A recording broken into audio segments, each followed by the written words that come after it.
Of course, there are people who kind of focus on that idea of waste as an argument that there isn't a God, there isn't a creator, I guess on the assumption that why would God waste so much space and so much matter?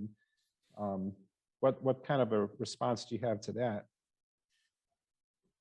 So I guess, part of me is like, why does it seem like it's a waste? I mean, if you're, there's the proverbial glass that is filled to the half line. The pessimist says it's half empty, the optimist says it's half full, and the engineer says it was over designed.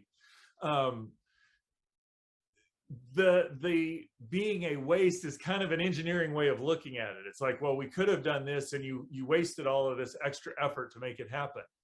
I clearly think God is an engineer, but God is also an artist. So when the Gates Foundation put up these, spent millions of dollars to put up orange flags in Central Park as art, nobody went around and said, wow, that's just a waste. They said, that's art. They appreciated the art.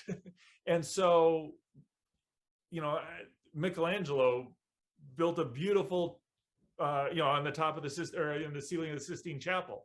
Nobody goes, wow, nobody's ever, you got to look up. Everybody gets their neck is injured. Well, he's doing that to glorify God. The time and effort spent to do that is not the right question. It's, did it accomplish what he was going? And he was worshiping God. So the idea that God created this vast universe, so that fits perfectly well with what an artist would do. In fact, sometimes I will do things just to show off what I'm capable of doing. I think that there's an egotistical part of that, but I also think that's part of a reflection of the way God has created us.